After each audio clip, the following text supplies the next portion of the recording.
Bonjour, c'est Ursule encore. On est le 13 septembre 2023. Alors, je viens sur la trompette aujourd'hui encore et je viens proclamer le retour de notre Seigneur Jésus-Christ. Amen et alléluia, soyons tous bénis, soyons remplis de sa joie. Amen. Alors, rejetant les choses honteuses qui se passent dans le secret. Amen. Alors, hier, on a vu combien le péché nous enveloppe, n'est-ce pas? Souvent, ça se dépose comme de la poussière. Vous savez, la poussière, on ne la voit pas tomber, n'est-ce pas? On ne la voit pas. Mais après 2-3 jours, quand on passe le linge, on regarde, on se dit, hey, tiens, il y a la poussière. Surtout quand vient le temps de l'automne et on ne voit pas grand-chose, tout est gris. Mais il suffit juste qu'on passe le linge sur le comptoir ou bien sur certains cadres qui sont là et on voit combien la poussière s'est déposée. Alors c'est comme ça que le péché est. Si on ne s'en débarrasse pas, il stagne. Il stagne. Le temps que tu te rends compte, tu es pris dans un engrenage terrible.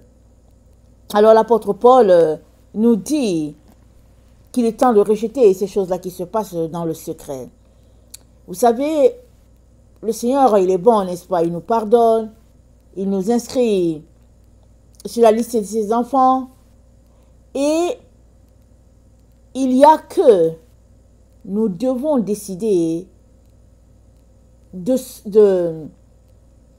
sortir complètement de ces choses-là qui nous ont gardés captifs. Amen. Et Pierre dit, il y en a qui ont mis en oubli leurs péchés. Alors mettre en oubli ces péchés, c'est oublier d'où on est venu. Amen. C'est oublier d'où on est venu. Et souvent, si on oublie, le temps qu'on se rend compte, on est encore pris dans le même piège. Alors, c'est de ne pas oublier d'où on est venu, tout en rendant grâce à Dieu à tous les jours de combien il nous a délivrés, mais on ne doit pas oublier d'où on est venu, d'où le Seigneur nous a tirés. Alors, dans 2 Corinthiens 4, Paul dit au verset 1, il dit, c'est pourquoi ayant ce ministère, selon la miséricorde qui nous a été faite, nous ne perdons pas courage. Nous rejetons les choses honteuses qui se font en secret. Nous n'avons point une conduite astucieuse et nous n'altérons point la parole de Dieu, mais en publiant la vérité, nous nous recommandons à toute conscience d'homme devant Dieu. Si notre évangile est encore voilé, il est voilé pour ceux qui périssent. Amen. Alors, nous n'avons point de conduite astucieuse et nous n'altérons point la parole de Dieu. Et il dit, nous rejetons les choses honteuses qui se font en secret. Il y a des choses qui se passent tout simplement entre Dieu et toi. C'est-à-dire, Dieu connaît tes faiblesses. Et il sait quel est le domaine qui est le plus bas de ta vie. Il sait ça. Mais tu ne dois pas rester là-dedans. Amen. Tu ne dois pas rester dans ton domaine le plus bas en disant, oh non, mais je suis comme ça et que bon, le Seigneur sait que je suis comme ça. Non, non, non. Tu dois t'en débarrasser. Tu dois travailler à laisser ces choses ou cette chose. Je suppose que c'est au niveau de tes pensées. Tu dois t'organiser pour avoir la victoire sur tes pensées. De telle sorte que tes pensées soient en lien avec les pensées de Christ. Parce que le combat que nous livrons chaque jour contre la chair se passe d'abord au niveau de nos pensées. C'est là-bas le terrain du combat. Quand tu gagnes le combat de tes pensées, alors tu gagneras les actes qui suivront. Souvent, on ne réalise pas que c'est au niveau de nos pensées que ça se passe. On gagne la chose au niveau de nos pensées. Alors, nous savons que dans Nombre 23, parce que j'en ai déjà parlé, Balaam est allé avec Balak, le roi de Moab, qui voulait maudire Israël. Nous connaissons tous l'histoire de l'âne qui a parlé à Balaam. Alors Balaam est allé avec eux, parce que Balaam a eu l'expérience avec l'âne qui a parlé, et finalement Dieu a ouvert ses yeux, il a vu qu'il y avait un ange qui était là, et finalement le Seigneur a dit à Balaam, ok, parce que quand Balaam a vu l'ange, parce que Balaam c'est le sorcier, et Balak c'est le roi, ok? Alors Balak, le roi de Moab, dit à Balaam, allons-y, on va viens maudire Israël. Parce que comme c'est un sorcier, Balak s'est dit, le sorcier a les astuces pour maudire Israël. Donc, Balaam, après avoir vu qu'il y avait un ange qui était là, il a demandé pardon à Dieu. Il a demandé pardon parce que son âne lui a parlé. Et Dieu lui a dit, ok, vas-y avec lui, mais tu vas faire ce que moi je veux te dire. Ce n'est pas ce qu'il va te dire que tu vas faire ce que moi l'Éternel je veux te dire. Amen. Donc Balaam est parti avec Balak. Donc ils sont allés à 2 reprises. Balak l'a amené au sommet d'une montagne pour lui dire, maudis-moi ce peuple. Maudis-moi ce peuple. 2 fois ils sont allés au sommet de la montagne. Et Balaam, il a vu l'avenir d'Israël. Et maintenant, après la 2e fois, Dieu lui fait voir quelque chose et de la bouche de Balaam, voilà ce qui sort. De la bouche de Balaam, nous sommes dans Nombre 23. Voilà ce qui sort de sa bouche. Il dit dans Nombre 23, au verset 20, voici j'ai reçu l'ordre de bénir, il a béni, je ne le révoquerai point. C'est Balaam qui dit au roi Balak, j'ai reçu l'ordre de bénir Israël et je ne peux pas le révoquer. Amen, il dit ça. Il dit, Dieu n'aperçoit point d'iniquité en Jacob. Il ne voit point d'injustice en Israël. L'Éternel, son Dieu, est avec lui. Il est son roi, l'objet de son allégresse.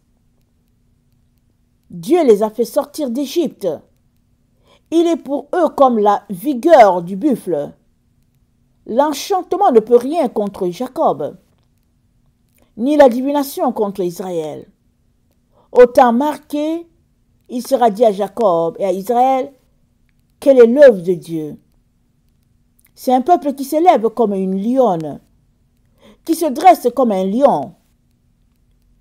Il ne se couche point jusqu'à ce qu'il ait dévoré sa proie, qu'il ait dévoré la proie et qu'il ait bu le sang des blessés. Amen. Donc voilà comment Balaam a vu le peuple de Jacob, le peuple d'Israël. Et il a dit à Balak, c'est un peuple béni, je ne peux pas les maudire. Je ne peux pas révoquer ce que Dieu a dit d'eux. Ce n'est pas possible. Alors, on voit suite à ce témoignage de Balaam, on voit que quand Dieu a déclaré une parole sur ta vie, alléluia, il n'y a personne qui peut révoquer la parole de Dieu. Dieu a déclaré sur ta vie, il dit, tu as le salut, tu es béni, racheté l'Éternel, en santé, victoire sur tes ennemis. Dieu l'a déclaré, il n'y a personne qui peut révoquer cela. La seule personne qui peut faire que la chose n'arrive pas, c'est l'intéressé, la personne concernée.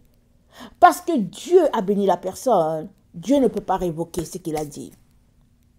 Si on regarde le cas de Ésaü et de Jacob, les 2 garçons se sont battus dans le sein maternel et finalement Ésaü est sorti en premier. Donc, selon les règles en Israël, la bénédiction appartient au premier. Alors Ésaü était l'aîné, Jacob était le second. Seulement Ésaü faisait des choses que les parents n'aimaient pas. Il était toujours dehors avec les gens du pays qui ne marchaient pas selon l'Éternel. Jacob était toujours à la maison en train d'étudier ses lois, ses règles. Et puis, il était toujours là à être enseigné. Amen. Et finalement, Ésaü a eu faim. On ne sait pas combien de fois il revenait. Et puis, Jacob lui donnait à manger, ou bien sa mère Rebecca, on ne sait pas combien de fois. Mais toujours est-il que ce jour-là, quand il est revenu, il avait faim, il a dit à Jacob, est-ce que tu peux me donner de ton potage? Jacob a dit, non. Alors, vends-moi ton droit. Amen. Vends-moi ton droit. Et l'insensé, on le reconnaît à travers les paroles qui sortent de sa bouche. C'est ça que la Bible dit. Dans Proverbe, c'est dit, l'insensé, tu le reconnais. Dès qu'il ouvre sa bouche, tu reconnais l'insensé. Ésaü a dit, que veux-tu que je fasse avec le droit d'aînesse? Dieu l'a béni. Dieu a fait de lui l'aîné. Dieu l'a couvert de gloire. Et il a dit, que veux-tu que je fasse avec? Voilà. Lui-même, il s'est retranché de la main de Dieu.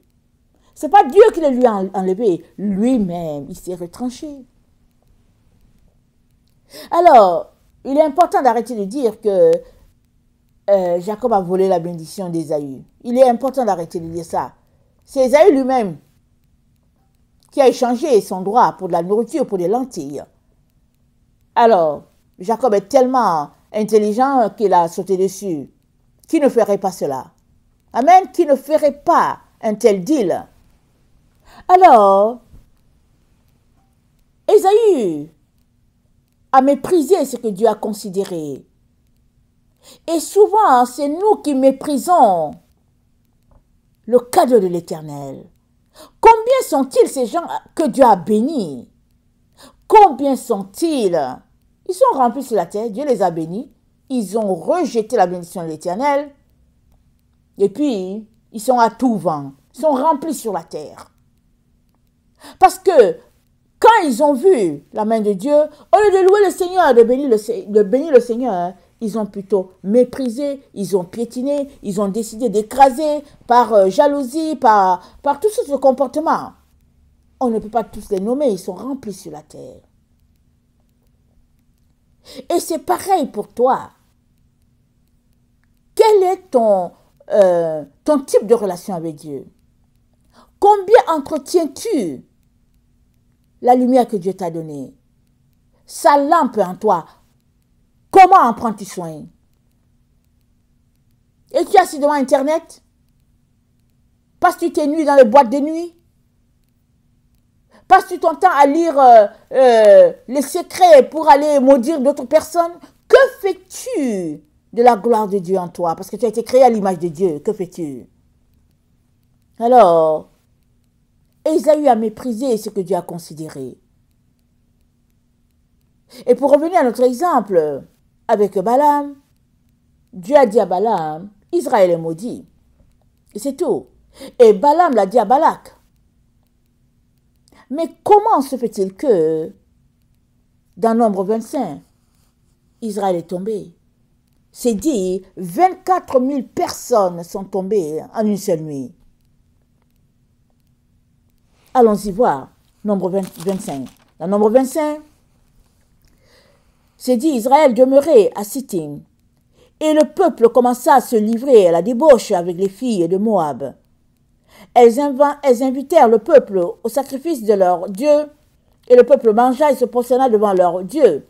Israël s'attacha à Baal-Péor, et la colère de l'Éternel s'enflamma contre Israël. L'Éternel dit à Moïse, assemble tous les chefs du peuple, et fais pendre les coupables devant l'Éternel, en face du soleil, afin que la colère ardente de l'Éternel se détourne d'Israël.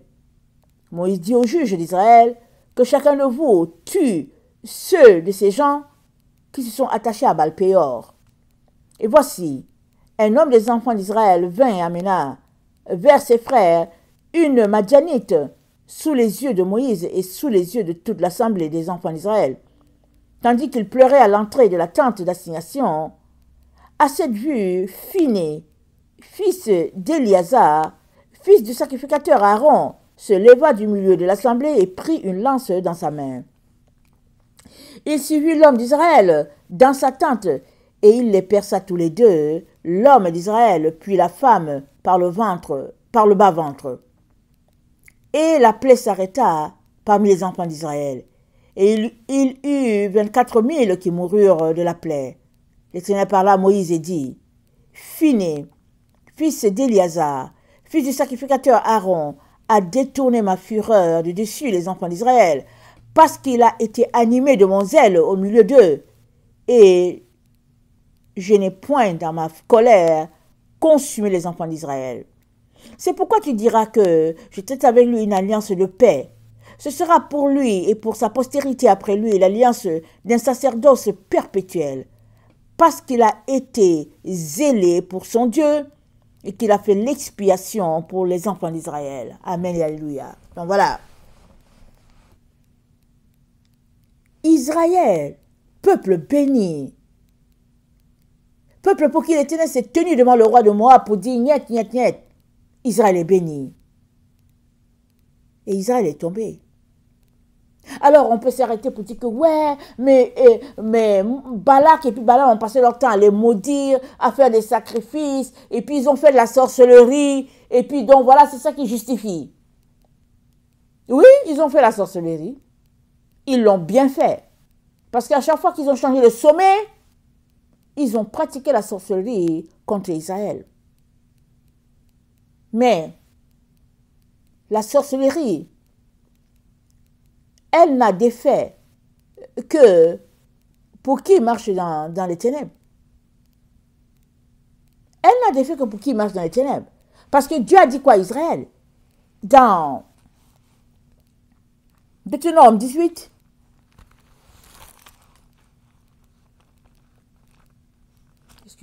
dans Deutéronome 18, au verset 9, voilà ce que Dieu a dit à Israël. Lorsque tu seras entré dans le pays que l'Éternel, ton Dieu, te donne, tu n'apprendras point à imiter les abominations de ces gens-là, de ces nations-là. Qu'on ne trouve chez toi personne qui fasse passer son fils ou sa fille par le feu, personne qui exerce le métier de devin, d'astrologue, d'augure, de magicien, d'enchanteur, personne qui consulte ce qui évoque les esprits, ou disent de bonne aventure, personne qui interroge les morts, car quiconque fait ces choses est une abomination à l'Éternel. Et c'est à cause de ces abominations que l'Éternel, ton Dieu, va chasser ces nations devant toi.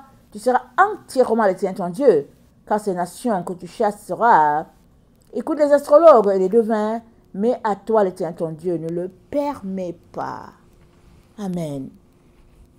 L'Éternel ne permet pas à ses enfants d'avoir quoi que ce soit à voir avec les sorciers. Les pratiques de sorcellerie, l'Éternel ne le permet pas. Alors,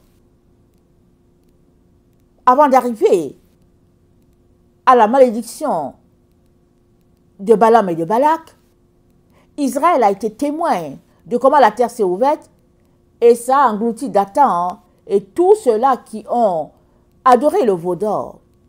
Moïse était sur la montagne, en train de recevoir les lois de l'Éternel, et le peuple était en train de se pervertir au niveau de la plaine.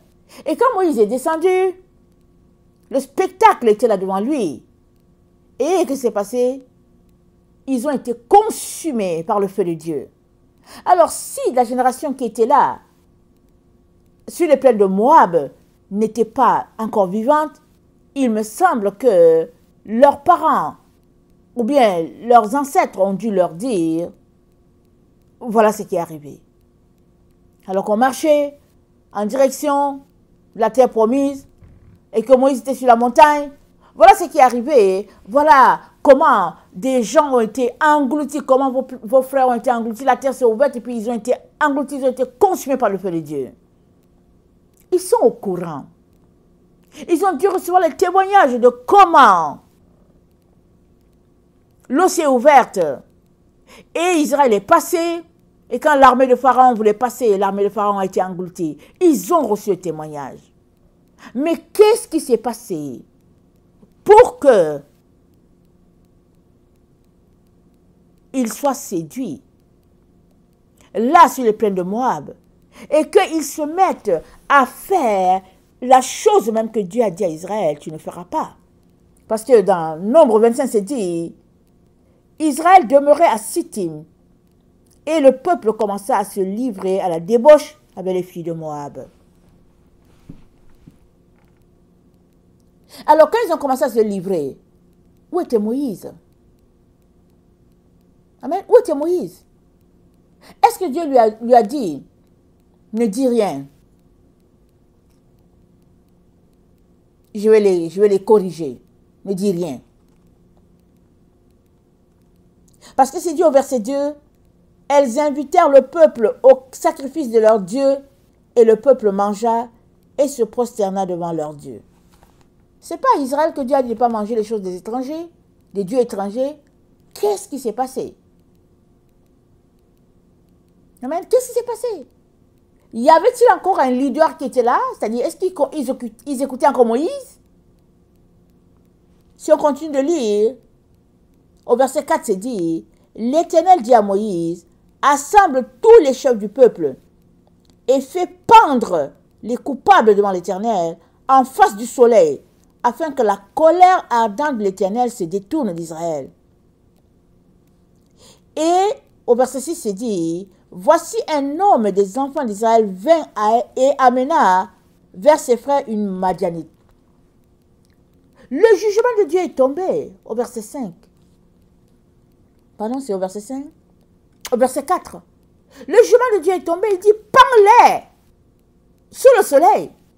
Mais toujours est-il qu'il y a quelqu'un qui s'amène là avec une femme. Et c'est dit quoi? Sous les yeux de Moïse et sous les yeux de toute l'assemblée des enfants d'Israël, tandis qu'ils pleuraient. Ça, c'est terrible. Le peuple est en train de pleurer parce que Dieu a décidé de les exterminer. Et toi, tu t'amènes avec une femme sous les bras. Peut-on être plus méprisant de Dieu que cela? Peut-on être tellement enrôlé dans les ténèbres, les péchés, qu'on ne comprenne pas que ce n'est pas le temps d'amener une prostituée? Peut-on être plus vraiment détourné, opposé à Dieu que cela? Il était opposé à Dieu, cet homme-là. Était-il dans un second état? Mais qu'est-ce qui a bien pu se passer pour que le jugement de Dieu tombe? Mais lui, il continue là, il est avec la dame. Dieu avait parlé. Était-il absent quand Dieu a donné la sentence? Était-il au pays de Moab? Mais même s'il était absent, hein, en venant et puis en voyant le peuple pleurer, il devait leur demander, mais pourquoi vous pleurez? Qu'est-ce qui se passe? Pourquoi est-ce que tout le monde pleure ici? Qui est mort? Mais non. Il était en mission. Il est venu avec la dame. Direction sa tante. Amen. Tu viens. Le peuple est là en train de pleurer. Tu ne te renseignes pas. Tu t'en vas directement pour entrer dans ta tente afin de consumer ton péché. Et c'est dit au verset 7 que Phiné, petit-fils de Aaron, amen, Phiné les suivit. Il avait une lance en main et il les perce, les deux, au niveau du bas-ventre. Et ces jours-là, il est tombé 24 000 qui moururent de la plaie. Et l'Éternel a dit quoi? Il a dit à Moïse, dis à Phiné, fils du sacrificateur Aaron, qu'il a détourné ma fureur de dessus les enfants d'Israël.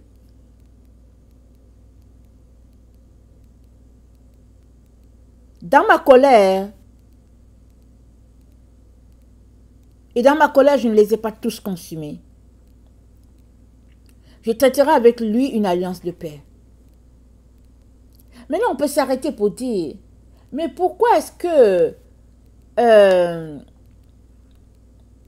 Moïse n'a pas dit au peuple, ne les a pas mis en garde pour qu'il tombe un si grand nombre? Mais pourquoi?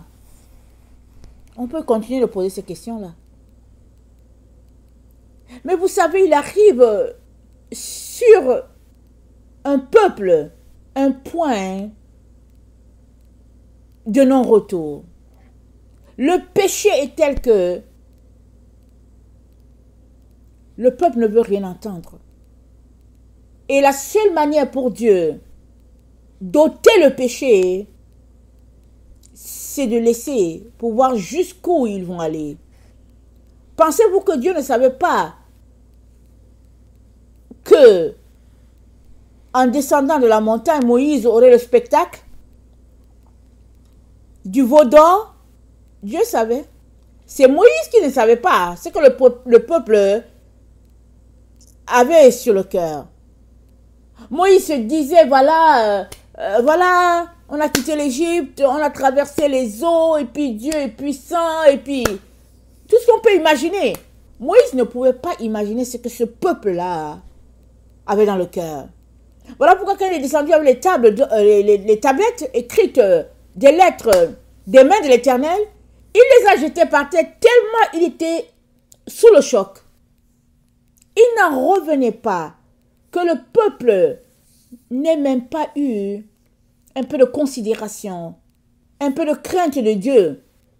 Ils ont ramassé leur or, là, leurs bijoux, ils ont dit à Aaron, fais-nous un veau. Maintenant, on peut dire, mais Aaron, pourquoi il a fait? Mais on peut être sûr qu'ils auraient lapidé Aaron. C'est pourquoi Dieu a laissé Aaron, il lui a pardonné. Le peuple aurait lapidé Aaron. Si Aaron s'opposait, il l'aurait lapidé. Donc, Aaron leur a fait le veau et puis Aaron les a regardés. Souvent, le péché est tel que il faudrait qu'il soit tué à la base. S'il n'est pas tué à la base, il a sa longueur, n'est-ce pas? Ça dépend. Quand je parle de longueur, c'est comme un mètre.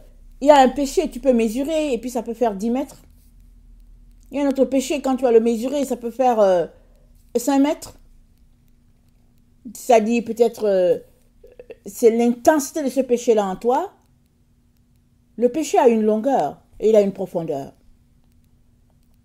Voilà pourquoi il est important que chacun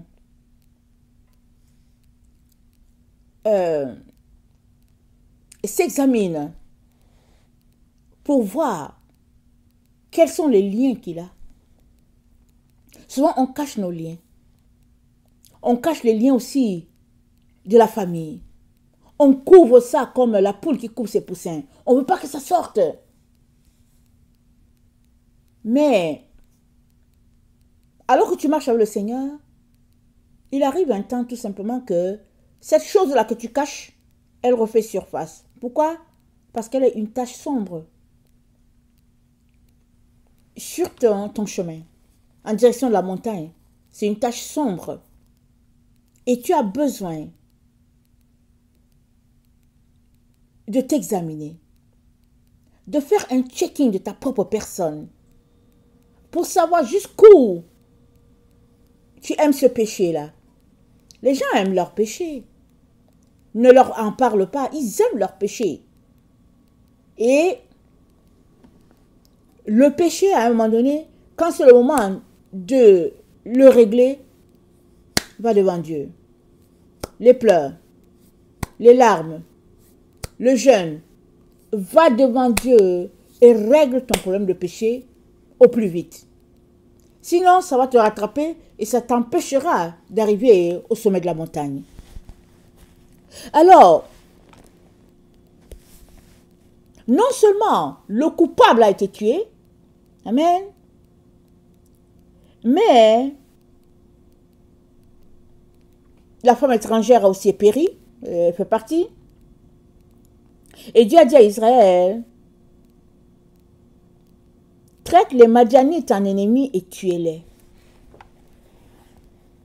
Voilà où l'attitude de la femme a conduit tout son peuple. Finalement, Dieu a dit, tout le peuple était ennemi finalement. Dieu a dit à Israël, ce sont vos ennemis, vous devez les tuer.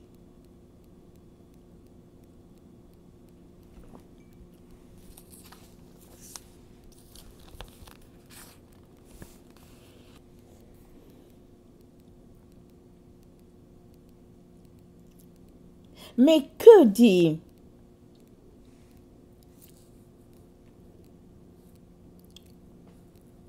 Nombre 11, le verset 4 à 5. Nombre 11, le verset 4 à 5. Voilà ce qu'il dit.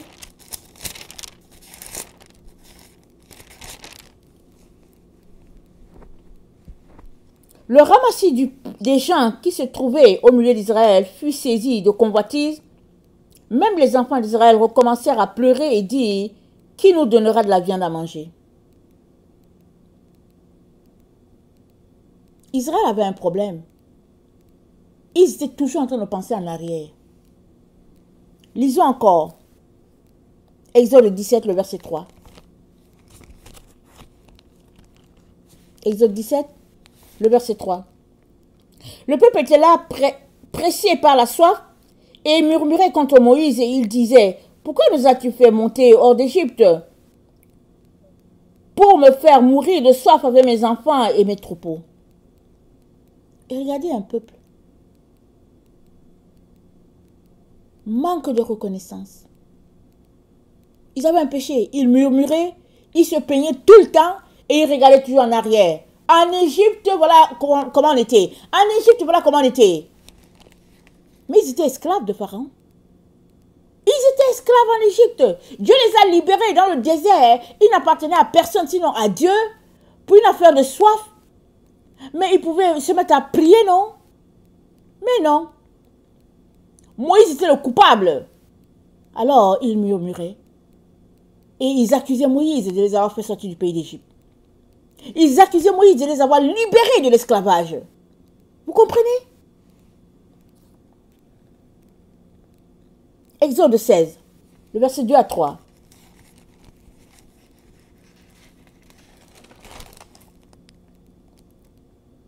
Et toute l'assemblée des enfants d'Israël murmura dans le désert contre Moïse et Aaron. Les enfants d'Israël leur dirent, que ne sommes-nous pas morts par la main de l'Éternel dans le pays d'Égypte,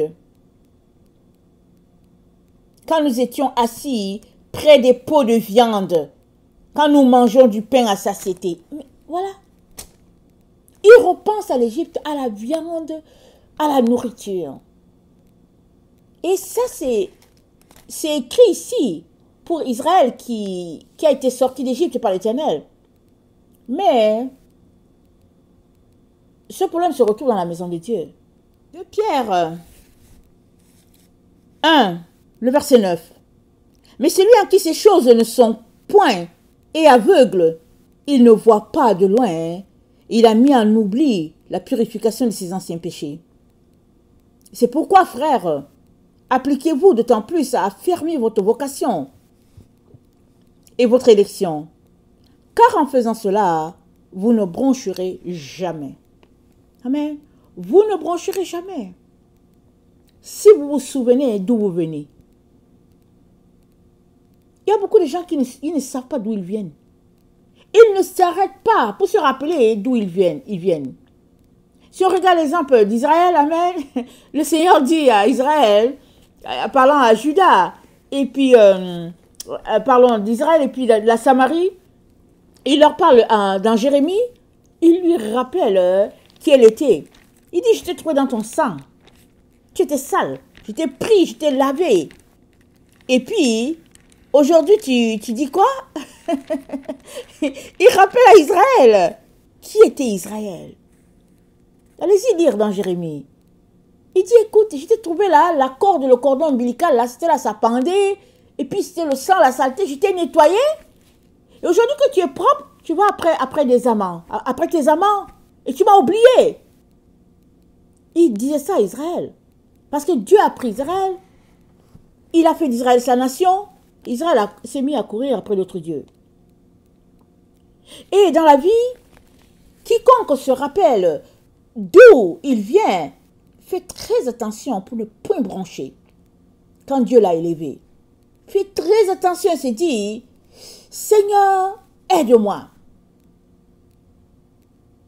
Mais tu ne peux pas Dieu ne peut pas t'avoir tiré de la boue pour te mettre sur un rocher, et puis tu es bien, et après tu redescends dans la boue. pour retourner dans la boue, pour traîner avec les gens avec qui tu étais dans la boue. Mais non, mais non, mais non, mais non, tu les laisses dans leur boue. Ils aiment la boue. Voilà pourquoi Dieu t'a fait sortir de la boue. Tu restes pas là-bas. Tu restes à l'endroit où Dieu t'a placé et tu t'appliques. C'est dit quoi? C'est dit, appliquez-vous d'autant plus à affirmer votre vocation. Mais qu'est-ce que la boue représente? La boue représente le péché. La boue, c'est les ténèbres, c'est les péchés. Et tu es dedans. Dieu ouvre tes yeux et tu te rends compte que tu as besoin du Seigneur. Et tu lui donnes ta vie. Qu'est-ce qu'il te dit après? Il dit, sanctifie-toi. Mets-toi à part pour Dieu. Ne retourne pas toujours dans la boue. Tu ne vas jamais sortir de là. Parce que si tu aimes les gens avec qui tu es, tu retournes dans la boue, mais finalement, tu ne vas jamais sortir. Dieu te dit, sanctification. Alors, il dit celui qui a mis en oubli ces choses est aveugle. Mais c'est qui est l'aveugle? L'aveugle, c'est la personne qui ne voit pas. Donc, il y a l'aveuglement physique et l'aveuglement spirituel. L'aveugle spirituel, non seulement ne voit pas spirituellement, il ne voit pas à l'avenir les choses qui sont en train de venir, mais aussi, il ne se souvient pas non plus de son passé. Il est juste là. Et Pierre dit, c'est grave. Il dit, la personne a mis en oubli ses anciens péchés. Dieu nous a pardonné. Il a décidé de ne plus se souvenir de nos péchés. Mais nous, il faut qu'on se souvienne d'où il nous a tirés. C'est important de se souvenir. Quand tu te souviens d'où Dieu t'a tiré, tu t'en vas, tu lui offres les actions de grâce pour dire, oh Seigneur, merci Jésus, merci de m'avoir aidé, de m'avoir tiré de là. Alors, dans 2 Pierre 2, le verset 9, c'est dit, le Seigneur sait délivrer de l'épreuve les hommes pieux et réserver les injustes pour être punis au jour du jugement. Ceux, surtout, qui vont après la chair, dans le désir d'impureté, et qui méprisent l'autorité, audacieux et arrogants, ils ne craignent pas d'injurier les gloires. Donc voilà, dans les temps dans lesquels nous sommes, il y a 2 groupes. Il y en a ceux-là qui sont devant Dieu, Seigneur aide-moi, et compassion. Il y a les autres qui vivent. Ils vivent leur vie. Ils n'ont pas de problème. Dans leur tête, dans leur imagination, ils sont enfants de Dieu. Ils vivent. Le païen, celui qui n'a pas le Seigneur, c'est sa vie. Mais dans la maison de Dieu, un tel comportement est inacceptable. Mais beaucoup dans la maison de Dieu vivent de débauches. Et on leur a appris qu'ils sont enfants de Dieu, que ce n'est pas grave, que Dieu pardonne, alors ils vivent de débauche en débauche. Heureusement que dans le cas d'Israël, Phiné était là. Phiné était là et il a dit, ça ne se peut pas. Que tu viennes, le peuple est en train de pleurer parce que Dieu, parce qu'il y en a qui vont mourir, les gens ne font que tomber. Toi, tu viens avec une femme et tu entres dans ta tente sans problème. Il y a un problème. Il y a quelque chose de très grave ici.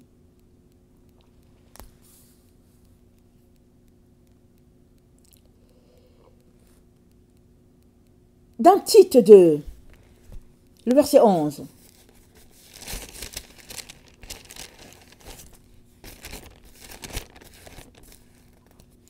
Tite 2, le verset 11. Voilà ce qu'il dit.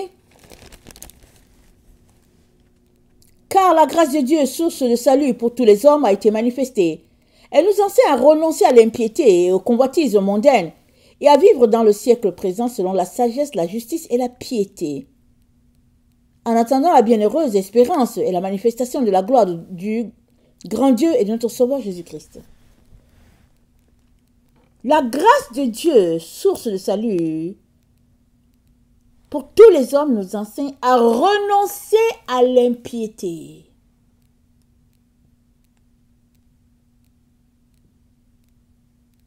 Mais seule la personne qui craint Dieu va renoncer. Le contentement est très important, vous savez, surtout dans le temps dans lequel nous sommes.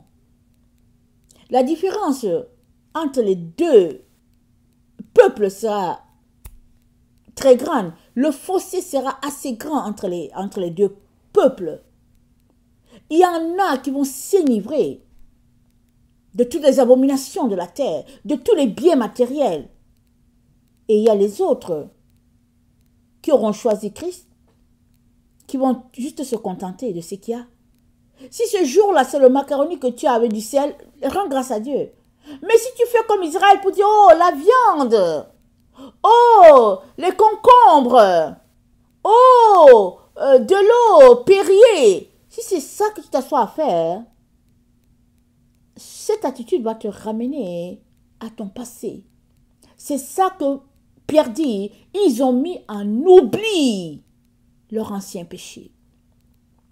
Et l'ancien péché d'Israël, c'était quoi? Le murmure. Passent leur vie à murmurer. Mais Dieu vous a sauvés. Il vous a tiré de l'Égypte, des bras de Pharaon. Il vous a amené à cet endroit. Et puis vous repensez encore à comment vous étiez esclaves, comment vous chicotez.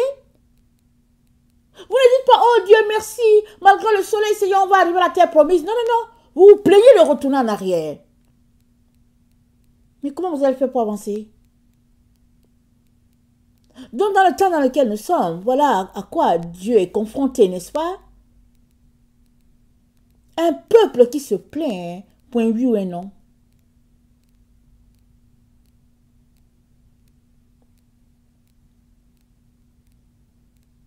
On est dans le temps où il faut juste se contenter de ce qu'il y a, c'est tout. Si le jour-là, il arrive que tu peux manger ton riz et que là-dessus il y a un peu de sel et puis d'huile, dis merci au Seigneur. J'ai grandi avec une mère qui nous disait tout ça. Elle disait, il va venir un temps sur la terre où si vous avez du riz avec du sel et de l'huile, dites merci au Seigneur. On était enfants. Mais elle nous disait cela parce qu'elle avait vécu un temps. Ils avaient connu la famine. C'était terrible. Je ne sais pas dans quelles années là, dans son temps à elle. Et c'était quelque chose, comment ils cherchaient des écorces pour tenir. Et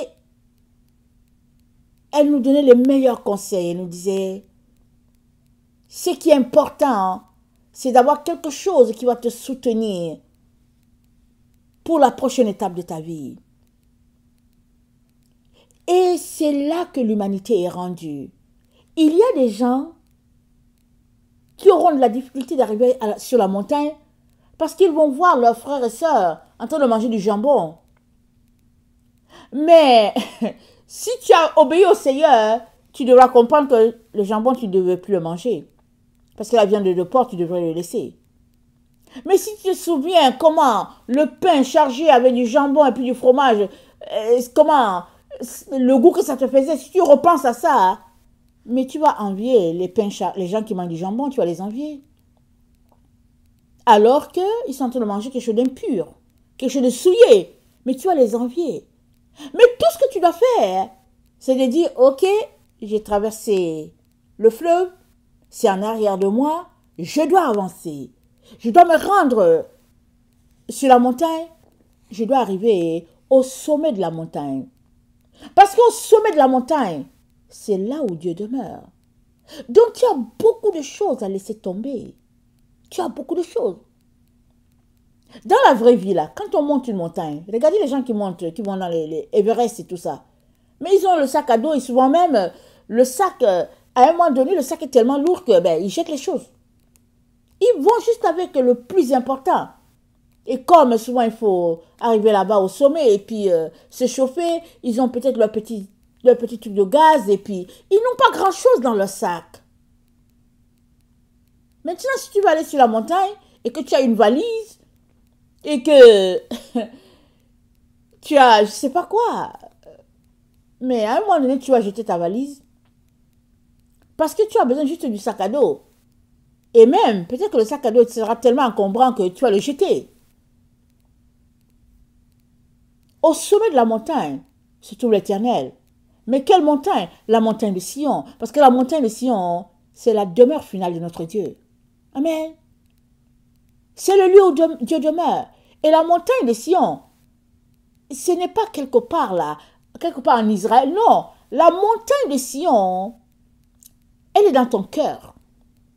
C'est le lieu spirituel le plus haut, le plus élevé, où tu connectes avec ton Créateur. Alléluia. De telle sorte qu'à cet endroit, les choses de la terre vanissent. Ça n'a plus d'importance pour toi.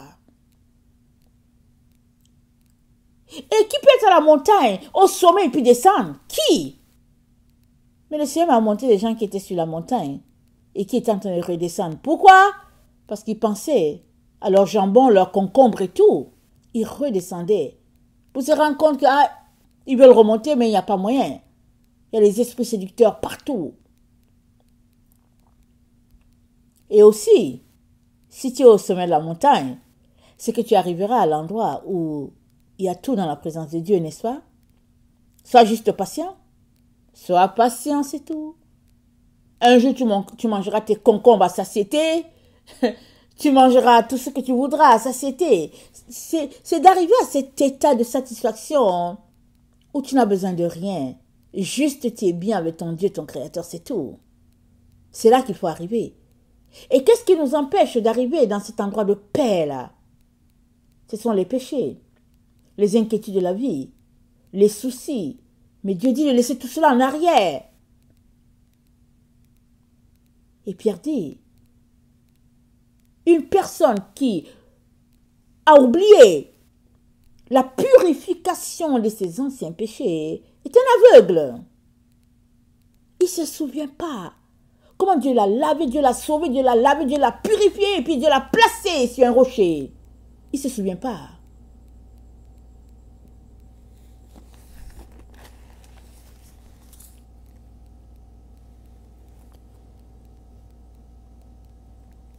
Je vais terminer en lisant 1 Timothée 6, le verset 11. 1 Timothée 6, le verset 11, ça dit: pour toi, homme de Dieu, fuis ces choses et recherche la justice, la piété, la foi, la charité, la patience, la douceur. Combat le bon combat de la foi. Saisis la vie éternelle à laquelle tu as été appelé et pour laquelle tu as fait une telle confession en présence d'un grand nombre de témoins. Pour toi, homme de Dieu, fuis ces choses. Recherche la justice, la piété, la foi, la charité, la patience, la douceur. Combat le bon combat de la foi. Amen. Voilà à quoi nous sommes appelés. Mais si nous nous laissons distraire, alors les anciens péchés purifiés vont revenir au galop. Alors imaginez Israël en train de dire: oh, Balaam et Balak nous ont maudits. Non, la malédiction n'a aucun effet sur l'enfant de Dieu. Alléluia. Les gens ont beau s'asseoir pour te maudire, faire ceci. Ça n'a aucun effet sur ta vie tant et aussi longtemps que tu marches avec Dieu. Tant et aussi longtemps, alléluia, amen, que tu es avec ton Créateur, aucun effet. Tu peux juste les appréhender, les voir faire leurs histoires. Et, comme a dit Jésus-Christ sur la croix, Père, pardonne-leur, ils ne savent pas ce qu'ils font. Ils ne savent pas ce qu'ils font. Mais quand tu t'arrêtes pour dire que non, mais voilà ce qu'ils ont fait, et puis c'est à cause d'eux, ben voilà, tu leur donnes un pouvoir. Balaam le sorcier a dit à Balak: la malédiction ne peut pas, quelque chose contre ce peuple, c'est un peuple béni. Mais Balaam et puis Balak, ils sont venus, ils ont réparti leurs histoires, et puis les filles de Moab ont commencé à inviter Israël. Mais Israël ne savait-il pas que Dieu a dit quoi? Tu ne mangeras pas avec ce peuple, tu ne te tiendras pas avec eux? Israël le savait. Israël savait tout. Les consignes de l'Éternel, Israël les avait. Mais Israël a traversé. Peut-être qu'il s'ennuyait. Peut-être qu'il s'ennuyait. Israël a commencé à aller à leur festivité. Et ils se sont attachés à Baal-Péor. Comment? Par la nourriture. Par la nourriture. Qu'est-ce que tu manges? Avec qui manges-tu? Qu'est-ce que tu racontes? Qu'est-ce que tu parles? Avec qui le dis-tu? Souvent, c'est des choses simples qui n'ont l'air de rien. Mais combien on s'attache, on s'attache. Mais si tu savais juste te contenter de ton petit riz, avec ton sel et ton huile, tu restes tranquille. Dieu est ta satisfaction. Parce que la vie des autres, c'est une vie éphémère, passagère. Et toi, ta vie sur la montagne, c'est une vie éternelle. Une vie qui ne finit pas parce que tu es dans la présence de Dieu. Alors, qu'as-tu à chercher? Les choses passagères de la vie. Qu'as-tu à courir après ces choses-là? Laisse-les. C'est leur façon de vivre. C'est parce que ils sont portés vers la chair. Alors, ils font les choses de la chair. Et tu portes vers l'esprit, alors tu fais les choses de l'esprit. Amen. Tu te connectes à ton Seigneur, à ton Créateur. Et tu t'en tiens là. Surtout, Jésus-Christ a dit quoi? Que celui qui est debout fasse attention pour ne pas tomber. Alors, tu te tiens debout devant ton Créateur. Et tu t'assures que tu es en connexion avec lui. Que tu le regardes dans les yeux et lui te regarde dans les yeux. À tout moment. Cette dépendance-là. Jusqu'à ce que la gloire de Dieu vienne se répandre sur tout le pays. Jusqu'à ce que son temps marqué vienne et que le mal soit ôté de toujours. Jusque-là. C'est une marque de dépendance. Fidélité. Ce n'est que comme ça que tu vas pouvoir te rendre. Et pour ceux qui ne le savent pas, on est dans un temps où il n'y a pas d'amis. Plusieurs ne le savent pas malheureusement. Ils ont encore plein d'amis, plein de membres de famille, des relations, ils sont là dans leurs relations. Et puis, non, tu as un seul ami, il s'appelle Jésus-Christ. Tu as un seul sauveur, c'est Jésus. Tu as un seul Dieu, Jésus. Tu as une seule personne, Jésus. C'est juste lui. C'est juste lui. Si c'est comme ça que tu te comportes, tu vas te rendre. Mais si à côté tu as plusieurs amis, plusieurs confidents, en plus d'avoir la télévision, Internet et puis tout ce qu'on peut nommer,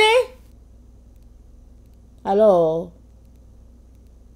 tu es sur une très mauvaise disposition. Il est important de changer ces choses-là le plus rapidement possible. Que le Seigneur bénisse sa parole. Maranatha, Jésus revient. Amen et alléluia. Amen.